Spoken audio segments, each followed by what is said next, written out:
गर्लफ्रेन्डको time spend गर्ने ठाउँमा तपाईँले माथि गएर किन डिस्टर्ब गरिदिनु भयो?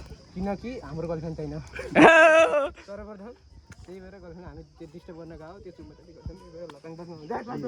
ल यो अर्कालाई ब्याड टच नगरिदिनु होला। अनि गेट पाले यो मुजी जस्तो खाते कोही छैन। तोते रहेछ ऊ हाम्रो 1 नम्बर बोका छ त।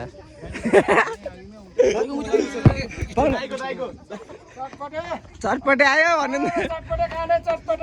दाइ प्लेटको कति पर्यो? अरे प्लेटको तपाईलाई मिलाएर दिन्छु 50 रुपैयाँ मात्रै हो ल है 50 रुपैयाँ प्लेटको चटपटे। दिदी यहाँ आएर कस्तो मान्नु भइछ? एकदम राम्रो। तिमीले कस्तो मान्यौ? हजुरले कस्तो मान्नु भयो? अनि हजुरको बोयफ्रेन्डलाई चाहिँ किन नल्याउनु भएको त? यहाँ त बोयफ्रेन्ड गर्लफ्रेन्ड घुम्न आउने अरे त।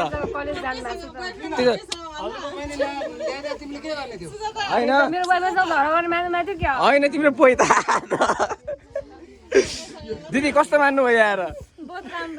बहुत राम्रो। कस्तो मान्नु भयो यहाँ आएर? किन राम्रो मान्नु भयो त?